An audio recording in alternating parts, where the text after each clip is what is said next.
They tackled him, and now they move the ball backwards. Okay, then.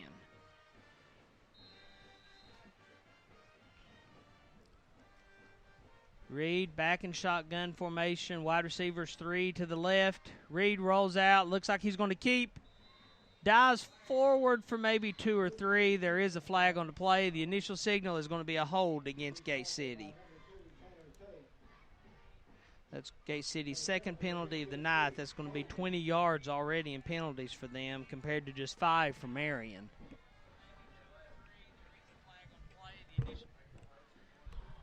Gate City taking their time. No hurry right now with 8:07 to go in the game. And they've already shown that they can put together their massive drives when they need to and strike with the deep passes when they need to. So far, things going completely Gate City's way. Gate City will come out this time again. They've got a split to the right. They're going power eye left this time. 7:59 left. They lead 20-0.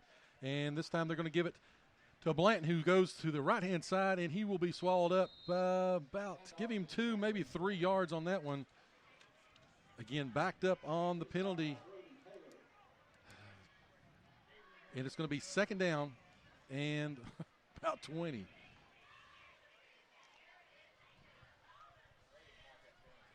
So, again, folks, I know some of you, they've hopefully everything's working on and on our side because, again, I just checked it there and it looks like everything is flowing through. So, apologize about that if there was any time we was off the air. We've had some gremlins here lately, it seems like. Yes, indeed. So, this time Reed will be back, and he's going to throw it deep. And he's got got Carson Jenkins. Jenkins got the football. He's down to the 40, to the 30, to the 20, 10, 5. Touchdown, Big Blue. There is a penalty flag on the play, though.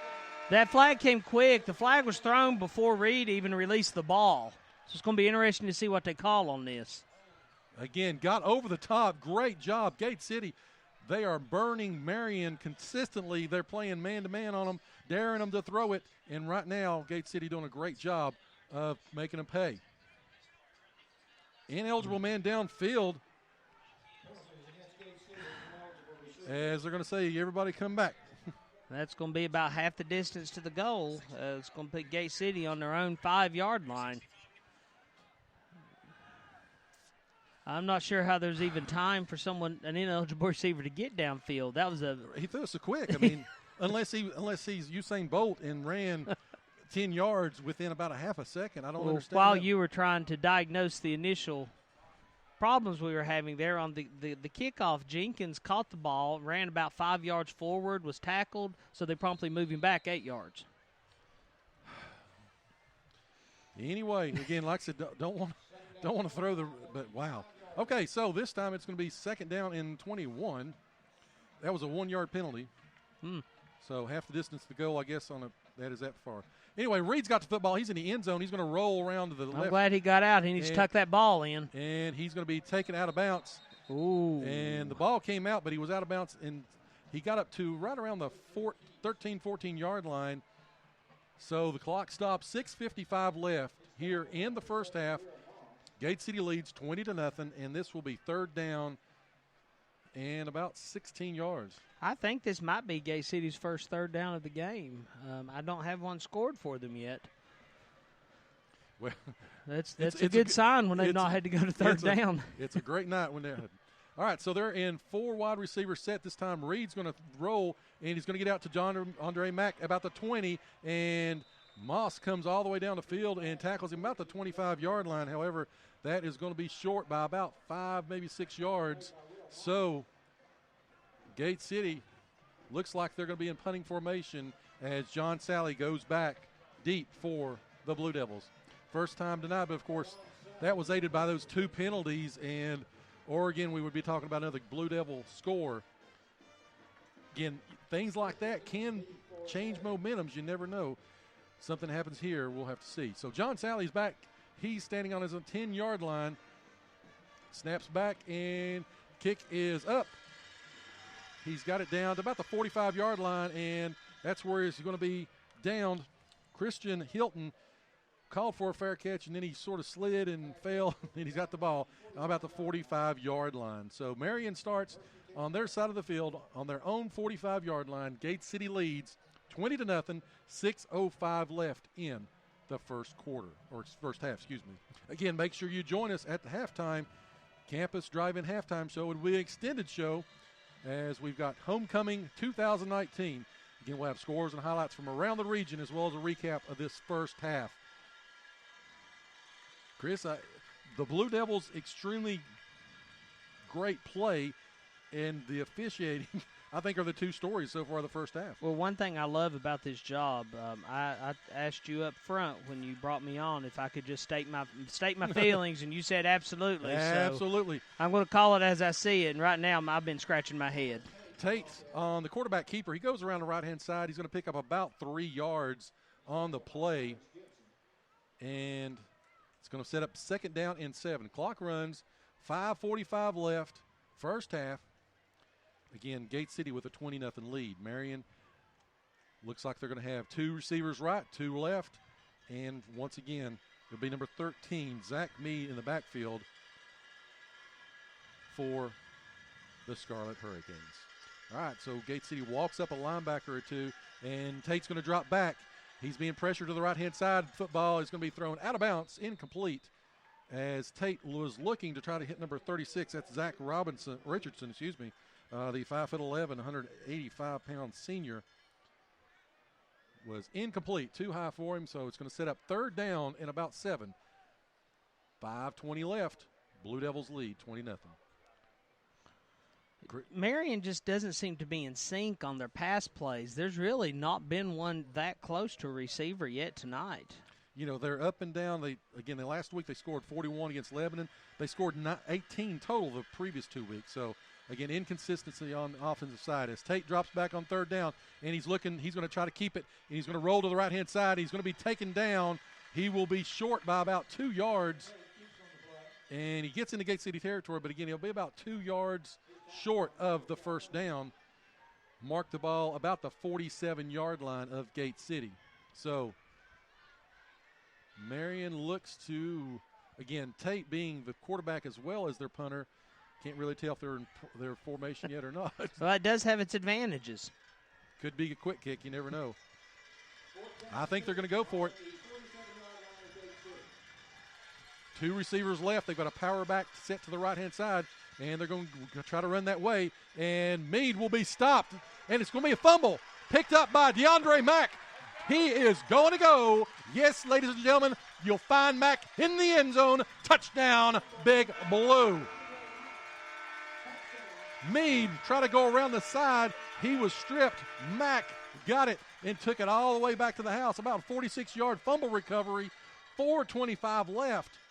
And Gate City leads 26-0 as they are going to try to kick the ball once again.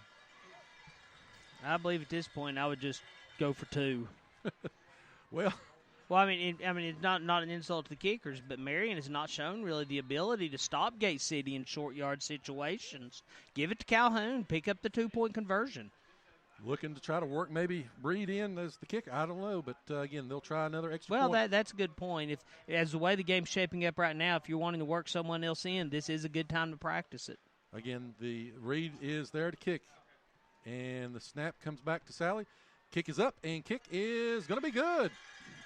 Giving the point. Gate City 27, Marion 0. You know, we had a few people predict a shutout tonight, and we kind of laughed it off. Right now, the farthest that Marion has been in Gate City territory was to the 33-yard line on their first drive. But since then, they have shut the door on the Scarlet Hurricanes. Again, a great stop there on 4th down. They were able to strip the ball, and DeAndre Mack picked it up, took it to the house. 27-0, 4:25 left here in the first half.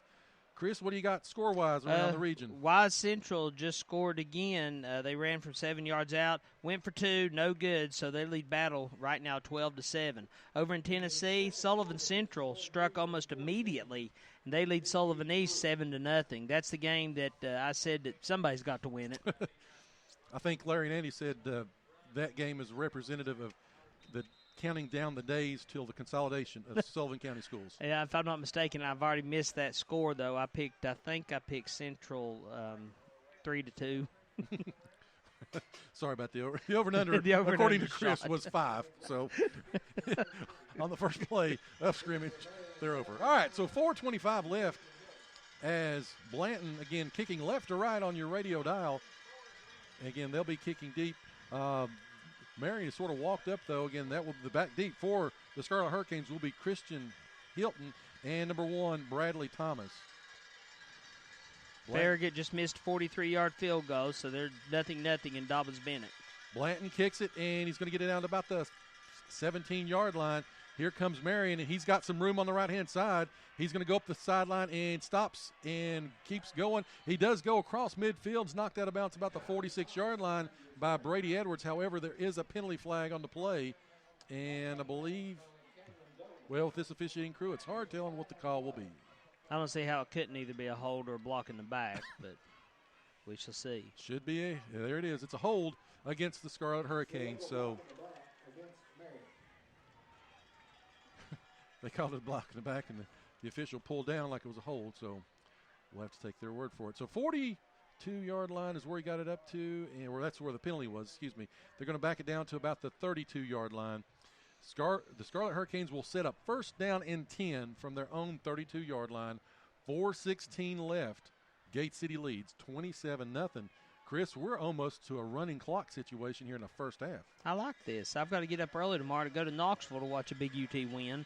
So let's run that clock. Oh, the Lady Vols are playing tomorrow? Oh, no, I'm feeling it tomorrow. Okay. I'm feeling it. All right, so Marion comes up. They've got 2 receivers set to the left-hand side. They do have a wing back also set that way, and they're going to give it to Meade up the middle. Meade goes up. He's going to gain about maybe 2, give him 3 yards on that play. Second down and 7. They've got it up to about the 35-yard line with the clock running. 4 minutes left here in the first half.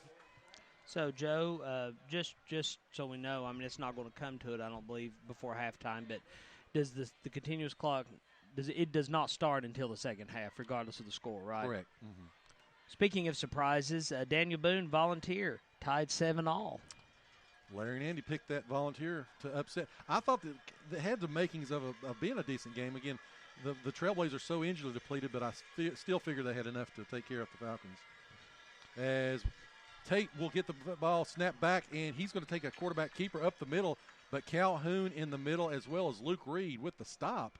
And Marion now forced into another third down situation. Third and about 7. Clock runs at 3:10 here in the first half.